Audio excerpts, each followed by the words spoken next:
South by Southwest. What's up, everybody? How you doing today? Oh, come on. How are you doing today? All right. You know, we're in this beautiful weather and everything. Just came from New York and stuff. Landed on the plane and just shed 4 layers instantly. And this is beautiful. It's great to see you all today. Welcome. Welcome. Today we are presenting the intersection of jazz and hip hop. I'm your host, Radar Ellis. I'll be moderating today. That's my name right here. I'm really proud today. Yes. It's a lot of years you go through to get to this right here, buddy.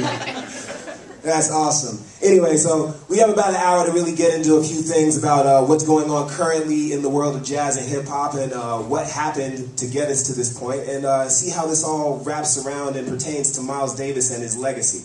So I have some really great panelists on here that reside in different sections of the music industry to give us a full 360-degree perspective. And I'll get through those names real quick, and then we'll get into a few things. So, to the left of me, starting out, yeah, you like that? That's my little custom design, screensaver kind of thing. I figured there might be a projector, so might as well just have a little variation for the moment.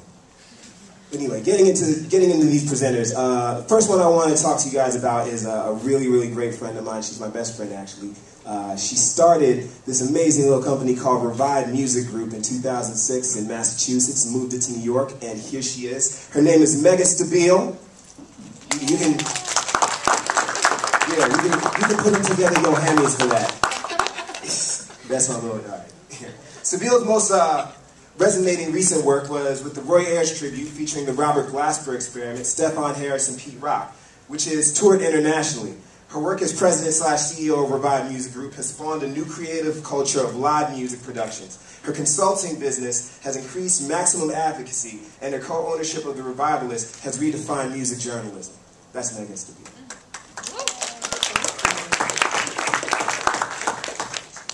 Coming up to my right, the man right here, the man with the plan, the dude who gets my $10 just about every month, because this is probably one of the only magazines that I actually buy. I urge you guys to check it out. It's a really great publication, and it really ties in what's going on presently in the past, and just a really cool, 100-something page magazine, every month.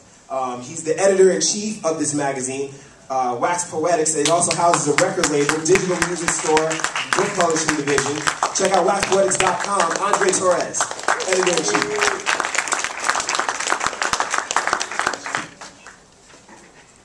The next person I want to present, he's all the way on the end of the table right there.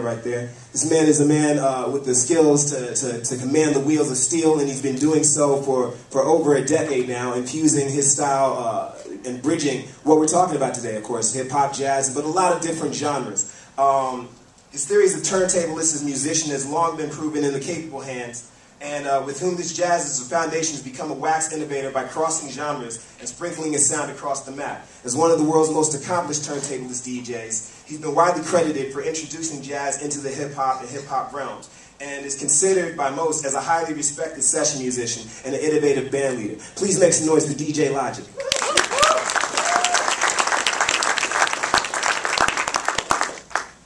And of course, right here, between Megan and DJ Logic, we have two very important people, and two people who are really at the source of some of what we're talking about today. Of course, I want to start off with the nephew of the late jazz icon, Miles Davis, who helps oversee Miles Davis Properties, LLC, along with daughter Cheryl Davis, and is a highly accomplished drummer and producer who has both toured and recorded with Miles on many legendary recordings from 1984 through 1987, including the Grammy Award-winning album Aura. He also co-produced Decoy, and actually, if you want to check out some of his more recent work, please check out the EP Evolution of a Groove. Of course, the man I'm talking about right now, Mr. Vince Wilburn.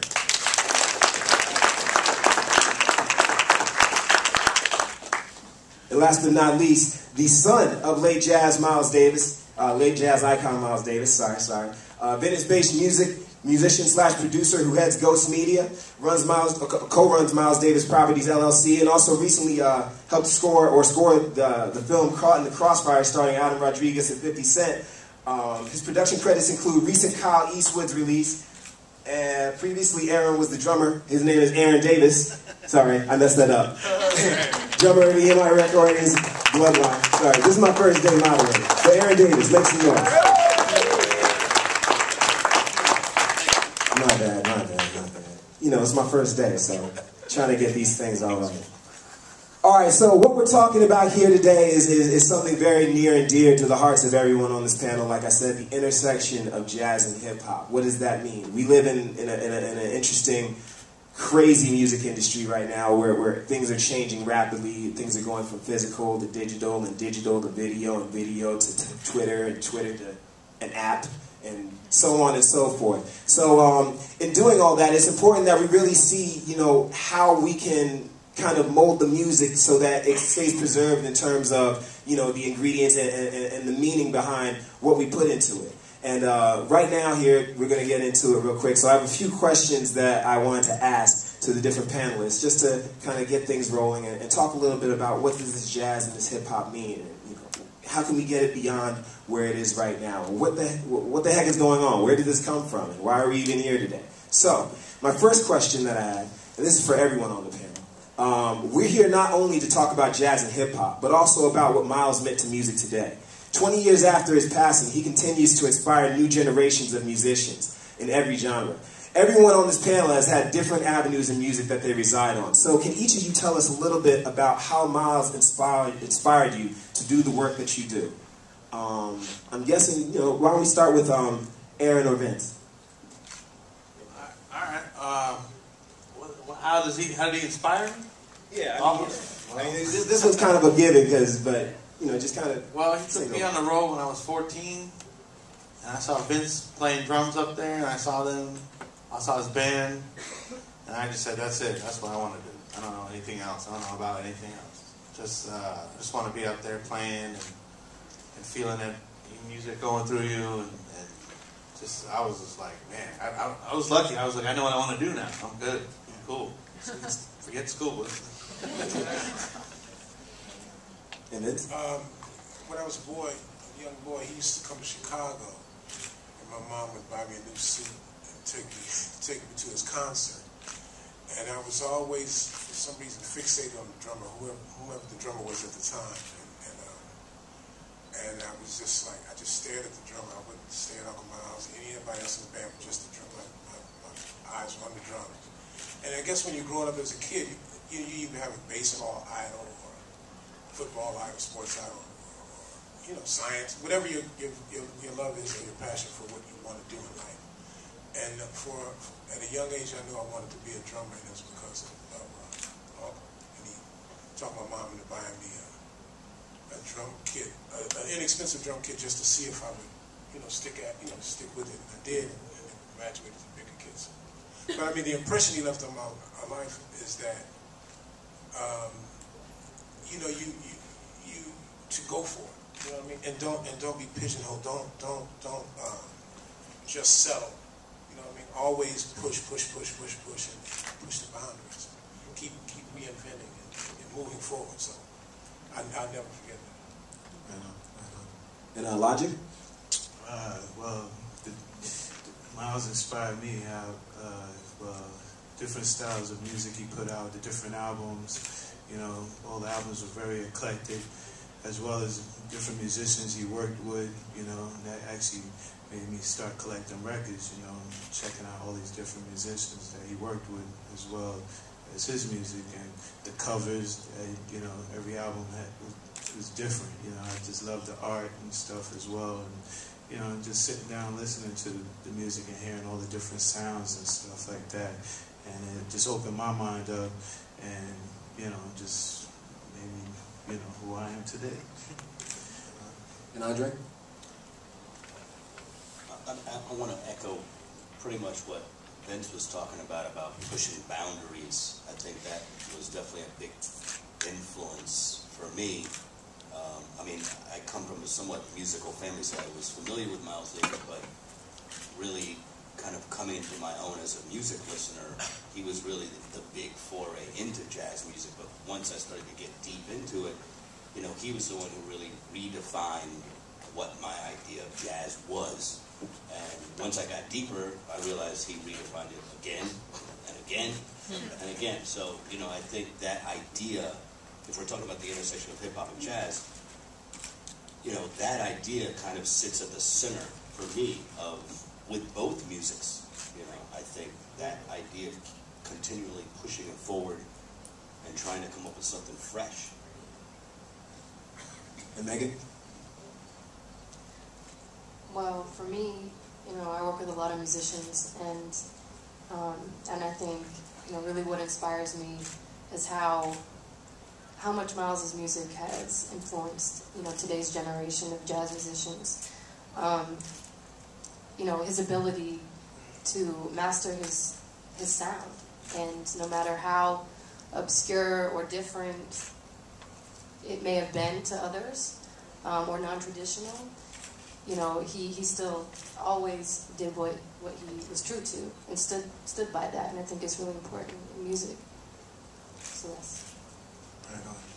Now it seems like to the people who've been hip hop fans for a while, it seems like the perception is we've been around this bend before, because there was a time period in the late '80s and the early '90s where a lot of, you know, some of the legends that we heard when they were first dropping their classic records, like, you know, Tribe Called Quest, Pharcyde, Pete Rock and CL Smooth, that they were using these jazz samples. So the question that I had, you know, and then eventually it got knocked out by what some people would call the Jiggy era. But I wonder, do you feel that this current blend of jazz and hip-hop right now is trying to get back to that sound, or is this something that's completely different from some of the newer artists that you've seen? And this is for everyone on the panel. You know, when you say samples, Ron Carter actually did play on yeah. Quest. Low End Theory. And Ron Carter he's a scholar, so I mean, for a lot of jazz musicians, when Ron did it, you know, it was kind of, you know, like everybody kind of followed Ron, but I hate to separate the music. I mean, I think it's all relative to life. You know, I mean, there's a big stink about the Esperanza thing and Justin Bieber. I mean, shit. I mean, it's music. You know what I mean? Esperanza just happens to play bass. I don't even want to say she's a jazz bassist, but she's an artist. And her contribution to music, I hope I'm not getting off the topic, but her contribution to music is just as important as Justin Bieber and as anybody else. So, but you know, I'm glad that it's a marriage. You know what I mean? Because it's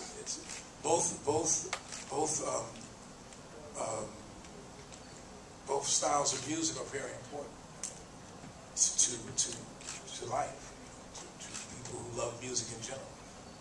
So that's my take on it. And Miles never wanted to be categorized. You know what I mean? I mean, he made music because he made music of what he felt he wanted to play at the time. You know, he dressed the way he wanted to dress at the time. He might have been influenced by Betty Davis or somebody to wear suede or have handbags, or you know, like I think Betty hipped him to Jimmy, Buddy Miles. But I mean, he was the leader. He didn't want to play 4 sets back in the day when you had to play 4 or 5 sets a night, so he stopped that shit. So I mean, it's like he was his own man, but he used to tell Aaron and I never to categorize music, you know what I mean? Because he listened to everything. He'd have MTV on with the sound turned down, and if there was something on TV that he'd like, he'd turn it up. He'd call the record company, have it delivered, you know, have the music delivered. So that's another thing I've done. If you can picture Miles looking at TV with the volume down, cooking and painting, and then listening to his own concert tapes, and then he cutting off his music and turning up the TV, and then having us write it down and call the label and get the music. The fact that he was watching MTV just blew my mind. Miles was on it. You saw him in the cameo video. Yeah. That's fresh. Well, continuing on what we're talking about, you know, the whole MTV thing. I mean, I think it's only right to really talk about you know, how this is history repeating itself, since we're trying to, you know, bridge the past and the current. And you know, this is just how I feel in my eyes. I feel like Miles Davis was really the prototype for the modern pop star. And he's the first well-known artist I've seen who could constantly reinvent himself like that. Now, when I say like modern pop star, I mean, you know, you have a few different phases of like Madonna. Like, okay, she starts out Material Girl, she wears the crazy cones, and then she does this Evita thing and Ray of Light, and you know, there's different transformations that some artists that go through when they become legends. You know, Michael Jackson, little kid, grows up, a few skin tones, and crazy hit records and stuff like that. But it seems like it started with Miles because he would go from from so many different kind of points of music and just kind of just immerse himself in it. Could you please speak a little bit about what drove Miles to constantly change his musical backdrop? Well, if he asks me, I think it's because he would get tired of playing the same thing, you know. And I have the same problem. It's kind of an issue with me because sometimes I don't finish something I'm working on because I get tired of it. It just sounds, you know, time to move on, you know. But I think for him, I always say he could have gone on playing So What forever, but he didn't want to. He wanted to, you know, he would hear what was going on currently. He would say, that's kind of cool, you know. He was playing with Herbie and Wayne and Ron and them, and then he was like, man, I want to check out some other sound. You know, you got Joe Zawinul. I want to check out some other stuff. You know? I remember when he got like Dave Holland in the band.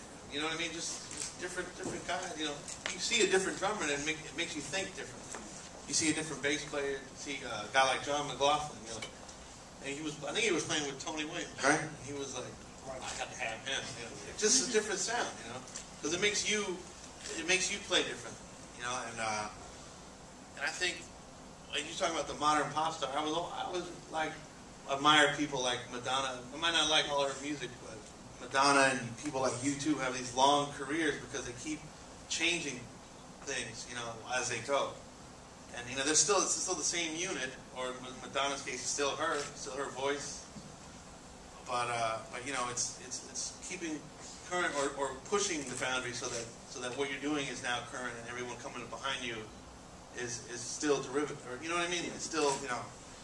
So I think that's, you know, and then when you're talking about intersecting hip hop and jazz, something that occurred to me was that a lot of hip hop is about collaborations.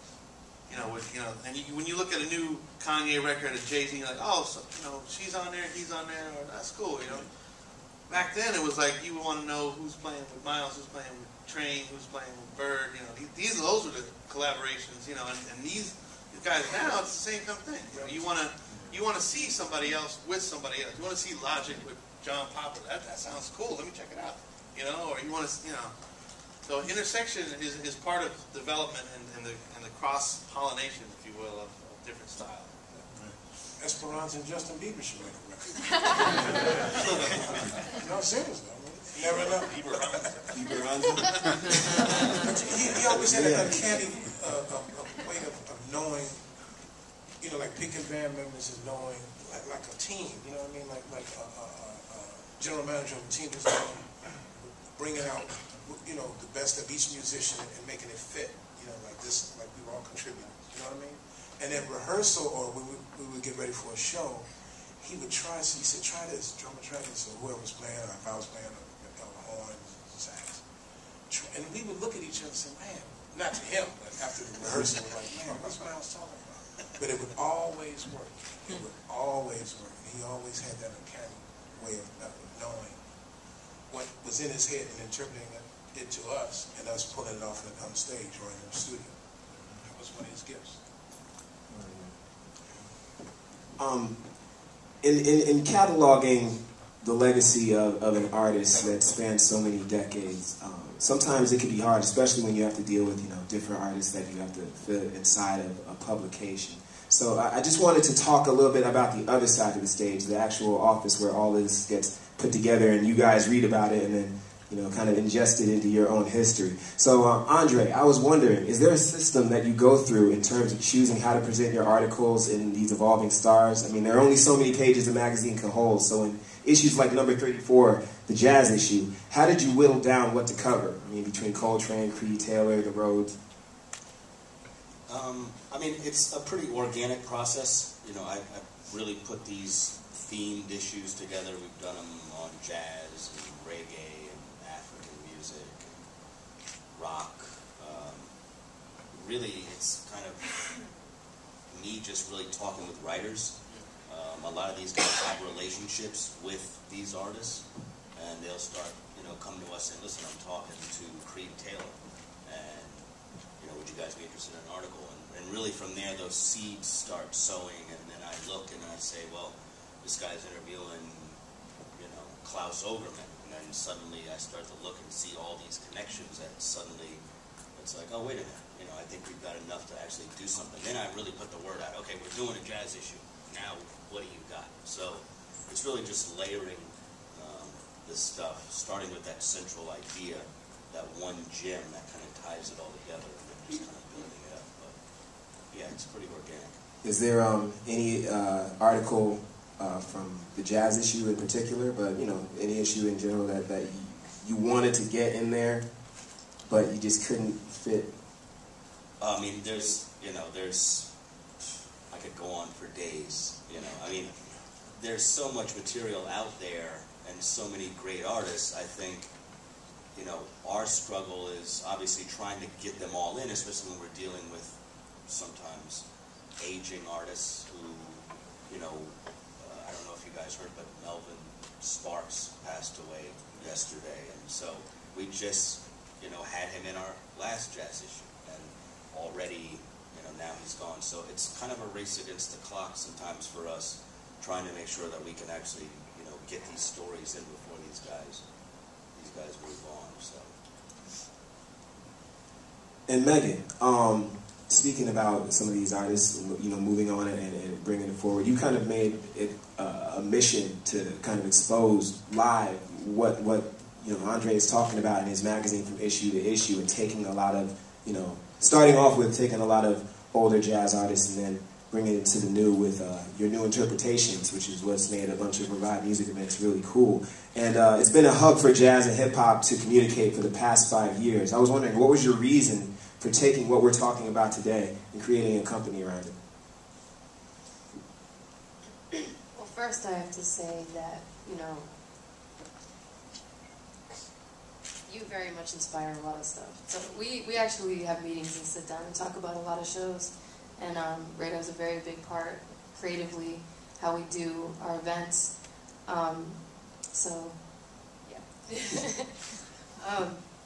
But, you know, it became really important at a certain point. You know, the story kind of starts back at Berklee when I was a student there. And, you know, I didn't grow up listening to jazz music. It just wasn't what I realized later. I wasn't exposed to it. You know, I lived in an area where it's just, you know, MTV, VH1, radio. That's all you knew musically. So, and I think as a musician myself, I wanted, you know, more than that. And that's the reason why I went to Berklee. And but I was completely blown away from, you know, what I was introduced to, which was just true musicianship. And these musicians just, you know, is nothing I ever had experienced in my life, and it was just the most beautiful music I've ever heard. And I think after a while, you know, it bothered me that a lot of these musicians, the music, jazz music, you know, it's not out there. It's, you know, Wynton Marsalis said it kind of best, I guess, is jazz doesn't come to you, you go to jazz. And it's kind of true. You know, so I really wanted to do something about exposing jazz and everything that I was seeing every day, you know, just why isn't this out there? Why isn't this music, you know, or these musicians on MTV or the cover of Billboard or, you know, like it was when jazz was popular. And so, you know, I just figured out some ways to do it, and I was really into throwing events and, you know, started collaborating musicians that I knew and some hip-hop artists in Boston. But this just didn't come out of nowhere. I mean, there was a lot of bands at Berklee that I was surrounded by doing this already musically. Actually, he was the MC in one of the bands, and that's how we first met. I played the first show ever. Yeah. Yeah, I put on the first Revive event in Boston in 2006. And it was just, it was a marriage of jazz and hip-hop. It was collaborating the best musicians I knew with, you know, hip-hop artists out of Boston. And instead of them using, you know, their DJs, we actually coordinated the band and had the band play their music live. And it was great. It was amazing. And then it just went from there into this point now where, you know, 5 years later, actually, April 27th this year, We're producing events with, you know, Nicholas Payton and Talib Kweli and Roy Ayers and Pete Rock, and we actually had, you know, the honor of producing a show with Guru and Roy Hargrove in 2008. And all of this is really to help bring, you know, jazz to the forefront of people's minds when they think about just good music. You know, remembering where a lot of our music came from, and even the influence it had in hip-hop is really important. And a lot of people don't think about that, or they don't know about it, and they don't know even how to get to the music. I don't know if I answered the question. Yeah. And my follow-up. Good. 2 in 1. That's how chemistry works. Logic. The art of DJing has many similes to describe it, a couple of them being remixer and live producer. So how have jazz recordings influenced the way you approach your sets on stage, particularly the Bitches Brew Revisited tour? Actually just hearing, you know, basically DJing, going back and forth, mixing, matching, and listening to the Bitches Brew, and how Miles produced it, as well as working with Tio Macero, you know, those two as a team. You know, just seeing how they putting the colors together. Tio's taking Miles' vision and cutting and slicing, you know, and it's kind of like being a DJ. You know, he was hearing something that maybe Miles wasn't hearing at the time, you know, and you know, and then once he got, you know, and you know, to the tape and all of that stuff, you know, it brought it together and it came out being something, you know, unique and beautiful, you know. And, I think everyone, you know, Tio is a musician as well as Miles, so they had something both unique that they both brought to the picture, you know. I wanna play something for all of you real quick, and then I want to talk a little bit about it. He's away visiting his grandma's, but I miss him dearly.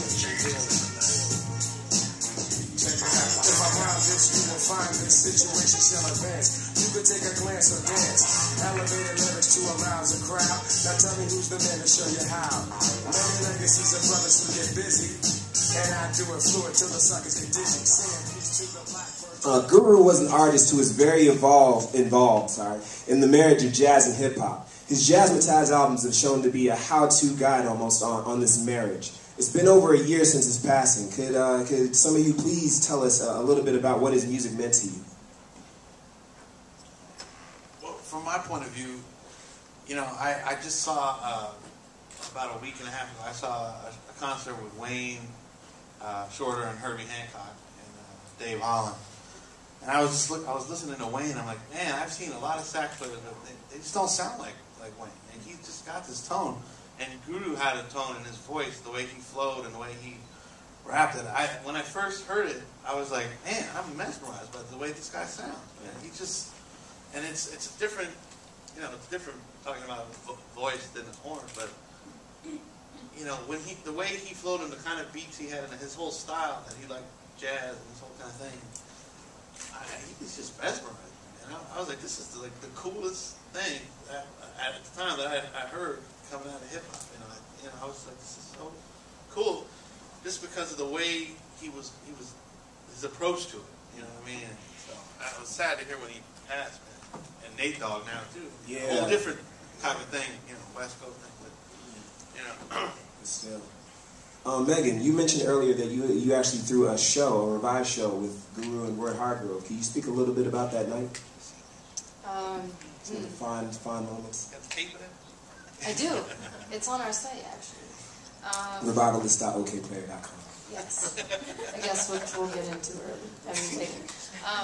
No, but we took a lot of footage of that night, and but the night was great. It was amazing. And I don't mean to be negative in any way, but it was crazy because I just remember dealing with Solar, and it was the most horrendous situation I've ever been in my entire life. Everything that is said publicly about him is completely, utterly true. I mean, it was ridiculous, and yeah, but good thing musically, and you know what the night was about came out, you know, the way it needed to, and but it was great. It it was just a dream come true. You know, I really wanted to put the show together, and I remember thinking about it back at Berkeley, like, oh, it would be really cool to put together a show with Guru and Roy Hargrove, like, that would be amazing. And then 2 years later, you know, I'm in the position of actually, you know, doing it. But I don't know, it was good. It was a great show. I want to play you guys something else real quick, and so we can talk about that.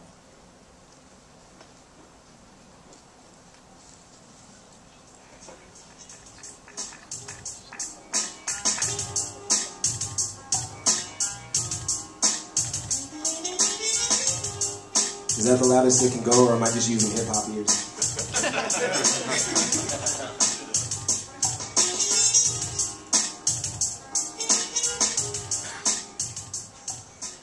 So, Aaron and Vince, Miles' last album, Doo-Bop, was a combination of jazz and hip-hop. How did he get into hip-hop? Was there a certain song or album that piqued his ears? Like, was he like, yo, honestly, for real, don't believe the hype?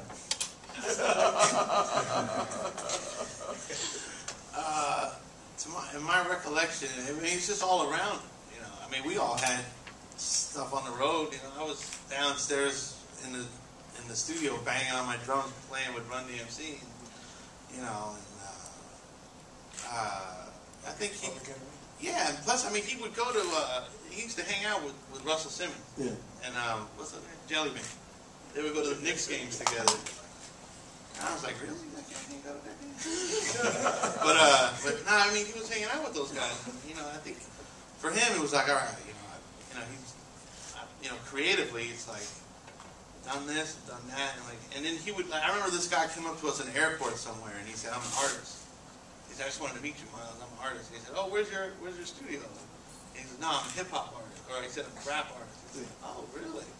Like, you know, he was interested. This guy thought of himself that way. So I think he knew that was like the new thing that was not new, but the thing that was evolving the most, that was going somewhere, and what that hadn't peaked out. You know, pop was like in the '80s was just like you know, same thing over and over. You know, jazz at the time was I thought it was great, but it was all new to me. You know, all the fusion guys, whatever you want to call it. For him, it was like I did that 20 years ago. You know. So moving forward, I think he was like, well, you know, and the beats are there, the sounds of the street, the sounds of New York, of the West Coast, whatever, you know, wherever you're listening to, that's all influential, you know. And I think, you know, he hooked up with Easy Mobi, and they just went from there, you know. Yeah. Actually, Russell introduced Miles to Easy, put them together. And knowing that album sampled from artists like Kool and the Gang and Donald Byrd, it seems like he kind of just jumped headfirst into it. I mean, how did Miles feel about sampling other artists and also having his own work sampled by hip-hop acts? But, I mean, he had passed me. You know, in 91, he was gone. So, but we get a lot of requests for samples. Some are good, some are bad. You know, we won't mention it. We try to make it taste, not out for the money. I don't think he would have minded sampling anybody. He thought they had a nice vibe. It made it sound good. Because he's still going to play on it. Yeah. So, you know. Yeah, but I mean, as far as his music being sampled, like Vince said, you know, it's got to be taken. Yeah. For real. Logic, you're an artist whose instrument is actually fueled by samples. So can you please tell us about how this lends itself more to the traditional side of music, where there's a lead sheet and chords? Like, do you find that there's a difficult balance between trying to translate, what you're doing with other people who have been more traditionally trained in a stage or a rehearsal environment? I just keep it simple. When I sample, I'm sampling a lot of musicians. So, I just look at it just like my peers before me. So, I hear something good, in the first take or two takes, and then, then I kind of loop it and then add on. I just basically kind of just do my own little brew and experiment, and like my first record, Project Logic, it's all live musicians, and it was basically, ideas I was hearing, walking around in the city, taking a Latin groove and putting it with a hip hop groove. So you had a little Latin hip hop, on the Cosa Buena. Then I had another groove that, what was it called, Bruckner Boulevard, where I grew up at. So, just added some of the Caribbean feel with some of the hip hop feel, so on. So I was just trying to experiment and make stuff that, I thought was cool and unique and, other people enjoy. Hey, Ray, to dig this, man. I mean, you looking at, you say Easy Mo B. I mean, he worked with Biggie, he worked with Miles. That's the intersection right there. Yeah. I mean, it goes hand in hand. I think it's great that both styles of music are open to each other. Yeah. I work with Nas. Nas' dad plays trumpet, Olu Don, who was tight with Miles. They dated the same girl in the studio talking about it. And I won't repeat what Olu said. I mean, it's intersection. It fits like a glove, I think. Yeah, I had the opportunity to work with Olu as well. He was like, should I get Nas? I was like, nah, you sound great already. We did a track called Herb Man. He was already rapping. I was like, this is Nas' dad rapping, So I'm saying, you know where it came from. You know what I'm saying? So it was hot. Check that out. The way they are together, I don't know if you've ever been around Nas and Olu together, man. It's beautiful. Yeah. They feed off each other. Yeah, it's great. Bridging the Gap. That was actually a joint that they did, actually. And in being a magazine known for bridging the gap from old to new in a way that serious crate diggers and casual readers can grasp, Andre, how has sampling not only jazz but also all kinds of music influenced the direction of your magazine? Well, I mean, it really is born out of that connection, that hip-hop primarily had with other music, from jazz to funk, soul, whatever it was they were pulling off of, rock. That really, the sort of evolution of these guys working 2 records back in the late 70s to the evolution of some of these same beats becoming classics that then, once the sampler came in, became sort of the foundation of hip-hop. Some of these same beats are still being looped up and used today. So it certainly stands at the core of what we do in Wax Poetics. Awesome. Now, there's something I wanted to ask personally, and this is going back to Logic, but for the people in here, I teach at a college called Berklee College of Music, and I teach a program called Turntable Technique. And every semester, there's always this thing that goes down where I run into somebody, and I ask them, what classes are you taking? I'm taking this. Or what are you teaching? I'm teaching turntable technique. And they say, hey, wait a minute, that's an instrument? That's a class? You mean you can learn how to play this? I wanted to ask you, Logic, how has it been? You look like you're so ready to say something. You look like you're so ready. It's like, yeah, this is the one. Yeah, turntable is an instrument, and I look at it like this, blues, in the washboard, it was an appliance.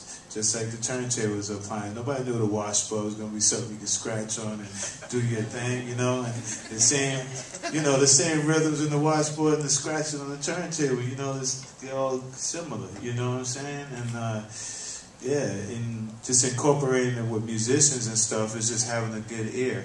If you're scratching or you're just blending with sounds and effects and stuff, And back in the day, I used to take jazz records and sounds and stuff like Miles and stuff, horn sounds, and I would just incorporate it with the band. And when I was hearing something that wasn't there, I just added it in. That was tasteful, So that was kind of me being a musician, some other musicians would not be there. I would take the place for that role. Yeah.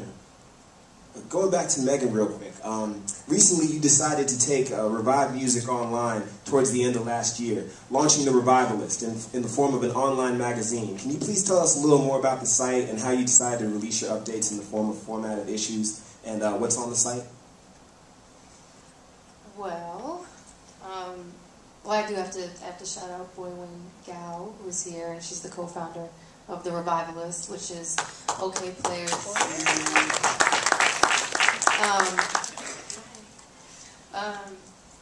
which is OK Player's new jazz site, new jazz channel. And, you know, we basically just, I mean, I came to her and I was like, you know, everything that I've been doing with Revive for the past, you know, 5 years is, you know, it's like its own bubble. You know, and the only musicians know about it, or people really in tune with what's going on in the jazz world know about it.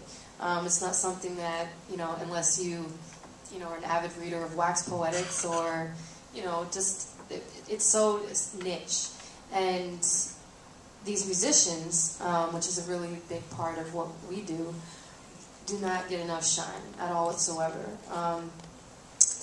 In the jazz world, in the hip-hop world, you know, you have musicians backing up Kanye and Jay-Z and, you know, Maxwell, and these are musicians that are, you know, huge in the jazz world. But they, you know, you don't know their name, you don't know what they play.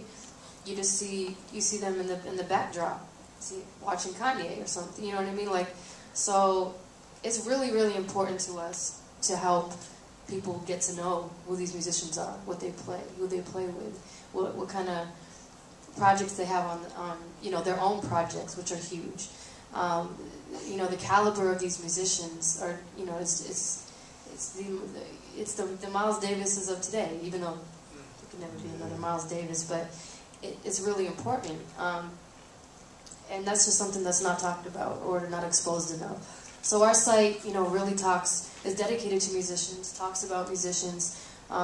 It's a one-stop shop, everything you want to know about the live music scene today, in jazz or hip-hop. And, you know, that's what the site's dedicated to. And this is a question for actually Aaron, Vince, and Logic.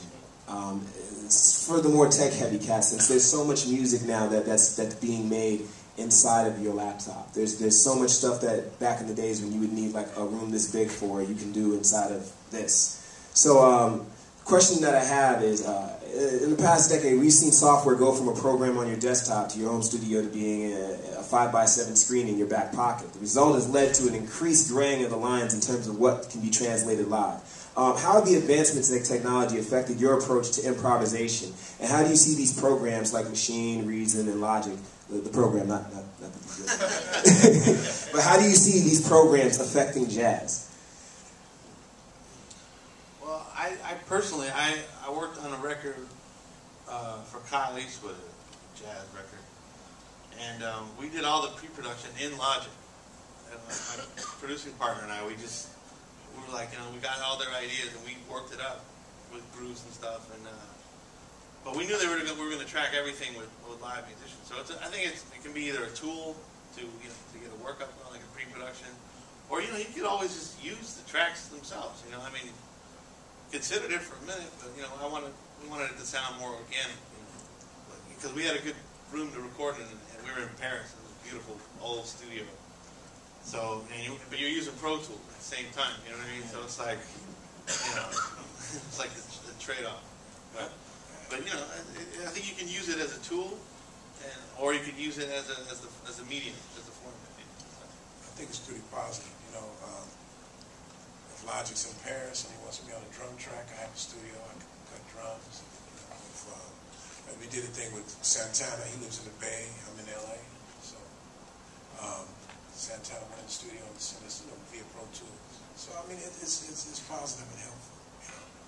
And I just wanted to say another thing. You know, with Revive and with Wax Poetics, it's honest, and that's one of the things I admire about Revive and Wax Poetics. You can't bullshit kids anymore. You can't bullshit audiences. People want the real deal.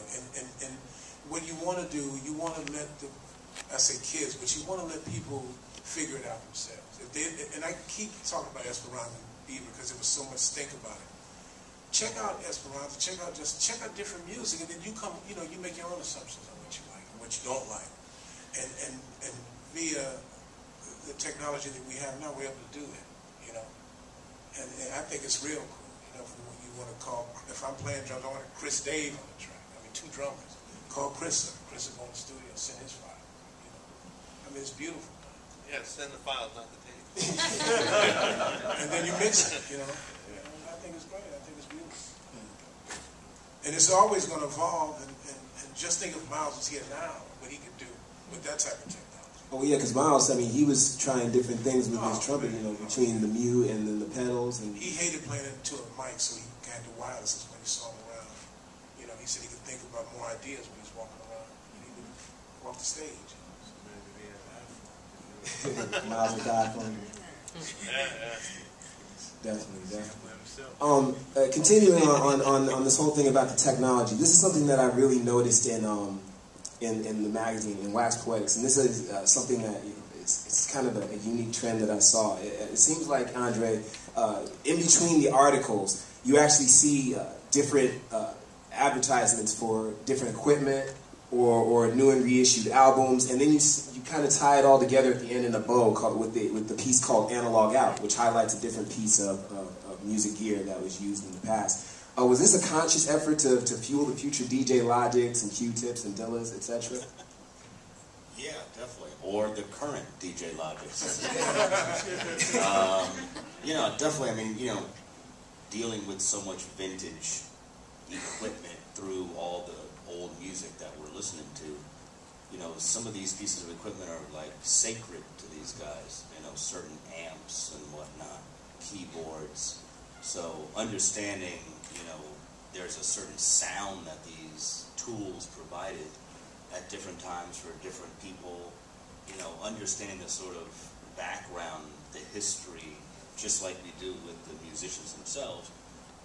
And then, you know, sometimes the only information you can find available is an old ad for some of these things. So, and then now with so much technology, like you guys were just talking about, you know, now a lot of these old pieces of vintage gear, they're doing plugins that sound just like a digital version of them. So, you know, tying that in for kids who may be using plugins but don't know the history of some of this actual vintage gear. So, yeah, definitely. I mean, it's a very conscious effort. Now, and keeping this all with the new and the past, Aaron and Vince, Miles incorporated his own technology to distinguish himself from other trumpet players, but also he did this also on a record that we're actually celebrating the 40th anniversary for, the 40th anniversary of Bitches Brew. To those who may slightly be in the know, may have heard it kind of casually, or, you know, to even some of those people who've heard it a billion times but may not know kind of too much about it, can you please talk a little about the improv of the album and how the modern technology of that time helped birth Bitches Brew? Well, I think, like I said before, he wanted a different sound, and, you know, I think a lot, what I noticed about Bitches Brew was not only the electronic instruments, but Tio was chopping the hell out of those tapes, man, and making loops and stuff. So I think that was kind of, like Logic was talking about, that was innovative in itself. Yeah, he was just like, you know, before Pro Tools, Logic, and all that stuff, he was doing it, you know, and that was all by ear, you know. And you think about the analog tape and all that stuff, that's very, you know, delicate stuff to just cut up and piece it back, you know, piece it together. And stay in key and all of that stuff, you know. Now it's easy for you to do, you know. I know. And keeping it on the improv track for a little bit, it seems like live performance, or the live performance of hip hop is always evolving with this equipment. I mean, there's been back and forth about, you know, the validity of it's not a show, there's only a DJ, or it's not a show because there's not a DJ, and back and forth. But Megan, the Revivalists ran a feature not too long ago about artists like Exile and Flying Lotus finding new paths through improvisation. Are there any artists that any of you have seen in the past couple of years who really define this path? You know, just a few names so that the people here in the audience can kind of go out and just kind of collect a few for their own listening pleasure. You were directing. I was directing it. Oh yeah, to you, but yeah, but to everybody too. Yeah, Megan, no, starting off. Start off. Well, I mean, I can just speak from a couple different standpoints. Not completely related to your question, but you know, in the beginning, you know, doing these shows, I had no idea what was gonna, you know, how all of these artists really thought about the difference between a live band and a DJ. It wasn't really until, I got deeper into it and working with different artists and then hearing, different people's opinions about a show is just like, it's obvious the difference, but, the way people perceive a DJ and how even the hip-hop artist perceives a DJ. So, for example, we were trying to pitch a show to do with KRS-One. And, the idea of him not performing with a DJ was just like a big no. It's like, no way, I can't do that. I can't, leave behind, or have my fans think that I'm doing anything that's just too different or crazy. And, I could understand the points that he was making. And then,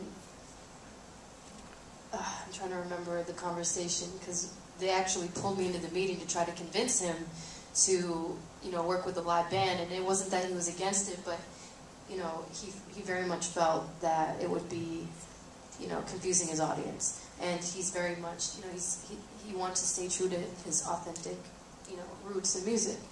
But then you speak to somebody like Lord Finesse, who I had the pleasure of speaking with about a month ago, and he looks at it differently, as this is a way for hip-hop artists to reinvent themselves musically.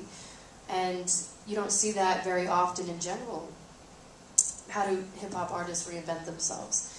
And, if it's done on a musical level, it's being done now, and it's being done with live music. And, but going back to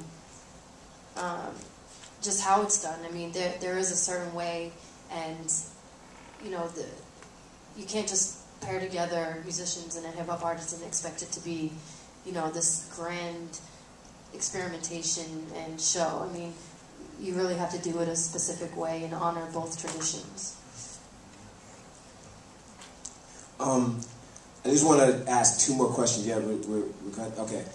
Two more questions real quick to everyone on this panel. Just a quick story. The other night I went out with some friends to a bar down here in Austin on 6th Street. One of my students from Berkeley, his name is DJ Handheld, he was playing a gig. And he realized that when he checked out South by Southwest, there was this one bar that was on 6th Street that didn't have anyone performing. So he called them and asked, hey, can I come down? What are you going to do? Well, I'm going to DJ and I'm going to drum at the same time. It's kind of like how Questlove did with Remixing the News. And I went to see him, and there he was with his little portable turntables and his laptop, DJing and drumming next to a mechanical bull in this bar. And when I asked him after his set, I said, hey man, that's really good. You're picking up and you booked this yourself and you came out here and you played this gig and, people are digging it. And I asked him, how long have you been doing this? Because he's a current student of mine. So, I know he's in the program. He's still learning. And he said, yeah, man, I just kind of did it. And I've only been doing this for about 3 weeks, but I saw an opening. And here I am. So, can any of you please speak a little bit about the importance of educating yourself as a musician and offer any advice to those musicians in the audience who are trying to go out and establish themselves? Man, you just said it, taking a risk like that, only at South by, But he took a risk, and he believed in himself, and he did his thing. He went to that bar, and, I think that's being a man. Do that. That's you and you love what you do. So you had confidence and passion. Yeah. Musicians have to figure it out. You know what I mean? I mean, Aaron and I had a great role model because he is a man who changed the course of music in 4 different decades. But yet, he lived and breathed music. He was the first one up in the morning, last one to go to sleep. He would play.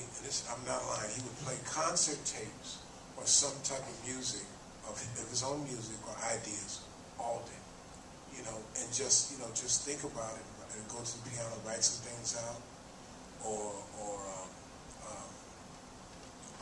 have his horn on the piano, play a little bit. But he was always thinking about the music, always, and that's probably why he was Miles. I mean, when you let the music, a message of music, you let it flow through you, that's what happens. And he was always wanting to evolve, and I think when the kid did that, I mean, you know, he could be the next Miles. I mean, he took a chance. You know, Miles never. We were always worried about critics. He said, "Man, fuck critics." You know what I mean? You know, play music. You know, I pay you to play on stage, to practice on stage. That was his thing. You know, when we were recording, he let the tape run. You can't do that now. Everybody's looking for a hit. You can't let the tape run for 2-3 hours and let out and release 25-minute songs. You can't do that. But thank God for some Columbia at the time. Thank God we had artists like Miles to do that. You know what I mean? Not just Miles, but whoever was in, a risk taker. That's what I like to call it. And your guy's a risk taker. My advice would be, I know there's guys like your man who's doing it himself with the drums and the turntable, and there's guys like Prince who do it all themselves. But I think if you keep your mind open and experience collaboration, I think it's one of the great things that musicians can do. You know, keep your mind open and collaborate with somebody. Take a risk, take a chance, push it. You know, if it doesn't sound like it's going to be good on paper, try it anyway. You know? I mean, I heard Kanye had a bunch of cats down in Hawaii. You know, like a think tank. You know, bouncing ideas on this collaboration. That's great. That's for his most recent. Yeah. So. Well, there's only one more question I want to ask before we get out of here. I know we're going a little bit. Huh? Oh, there's a question? I mean, some people might have something to finish. Oh. We usually do. I don't think we don't have time. we didn't have time. Got to get out of here. Take 2 or 3 questions? Yeah, can we get a couple questions in the crowd? Any? 2 questions, like 3 questions, anybody like that? Yes, you, sir. I'm wondering about the current side. With the current state of music, pop, hip-hop, electronic, independent, all kind of embracing the synthesizer again, and new sounds, new technology, where do you feel the future of the jazz musician fits in? For instance, a lot of people have been foregoing sampling. The art of sampling has been kind of falling off, and I feel like the synthesizer is sort of dominating the music landscape right now in those genres. Where does the jazz musician fit in those genres, or the future of music? Well, I mean, the way I see it is, if he's smart, he'll join in, because Or she. or she, silly me.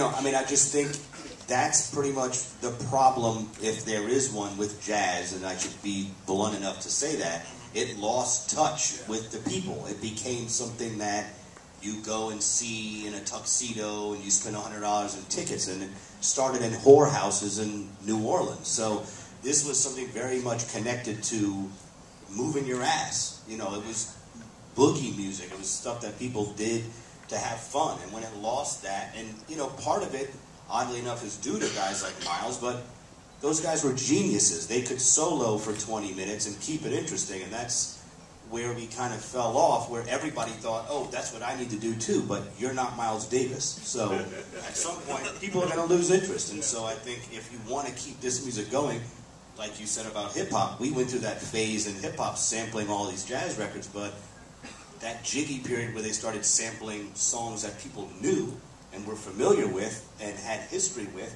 is what brought hip-hop back to the people, and it's why, with the synthesizer, it's still living. So I think jazz faces a similar situation like hip-hop did. It needs to reinvent itself and find a way to keep, current and interesting. Well, it's making it digestible for mass audiences as well, just,